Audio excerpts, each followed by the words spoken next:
Welcome to a new series that I am calling I Rate Classic. Today we're going to rate the first ever WrestleMania, so let's begin. So I kicked off the show was not Bruno Sammartino, but Tito Santana versus the Executioner. I thought this was a very good match. I gave it a 7 out of 10. It was a good kickoff match to WrestleMania. I thought it was perfect all the way through. It was high-paced, and full of action. What more can you expect from a beginning WrestleMania? Not much. But this really sets the expectation for the whole show, which ends up being quite disappointing if I say so myself. Next match was King Kong Bundy versus S.D. Jones. I gave this a 0 out of 10. It was a squash match. It only lasted 9 seconds, which was a record at the time. And overall was just a very terrible experience and match. I will not recommend. This match was Ricky Steamboat versus Matt Bourne, with Ricky Steamboat winning, and this match gets a 4 out of 10. It was slow at the beginning and overall very boring to me. But considering that Matt Bourne becomes joint to clown and Ricky Steamboat has one of the greatest matches of all time at WrestleMania 3, I guess both their careers kind of worked out for them after this match. But it's not like one of the best matches out there for WrestleMania, and overall, I wouldn't recommend watching this match at all, but that's just my opinion. Some people might love it, other people not so much. The next match was David Sammartino versus Brutus Beefcake before he became the Barber. Honestly, this match I gave an 8 out of 10. It started slow, but started picking up near the end, and ended in a double disqualification, I think. Overall, it told the story. Bruno was there. A matter of fact, I thought the segment before that, where they were getting interviewed, was quite funny, because the whole time David Sammartino was talking, Bruno wanted to speak, and David Sammartino just wasn't going to let Bruno speak for some reason. But overall, the match was more of the technical side. It got boring at times, but then it picked up near the end, and ultimately I started to like it a little bit more. You know, I'm not much big a fan of the technical aspect of the wrestling, but overall I would say it was a pretty good experience, and would recommend watching this one. And this should be in like WWE 2K games when they talk about one of the greatest WrestleMania matches of time. As I said, I gave it an 8 out of 10. And I think it was worth the wait overall.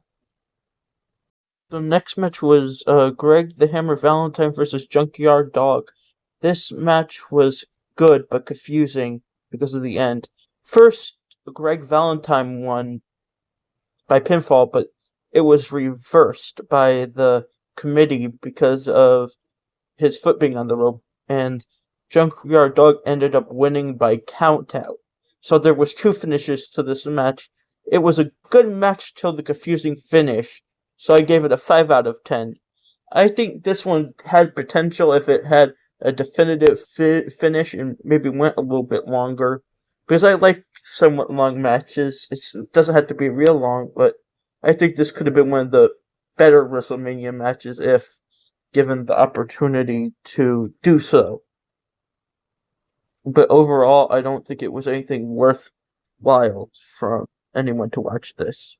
But it could be good. Next match is the Iron Sheik and Nikolai Koloff versus US Express, Barry Windham and Mike Rotunda, Bray Wyatt's father. I gave this match a 9 out of 10, and it was for the tag team titles. And overall, I thought it was a great match. It was back and forth. It told a good story, and it told a cohesive one, which basically means, I don't know what that word means, I just wanted to use a big word, but it was an experience. And the ending where they ended up hitting, I believe, Barry Windham with Freddie Blassie's cane to win, was just overall very exciting to me. There was times where I thought both teams were going to win, and this is the one I would recommend out of all of them. There's one more match that I would recommend out of all of them, but you have to wait till the main event to hear that one. I think this match should be what WrestleMania is about.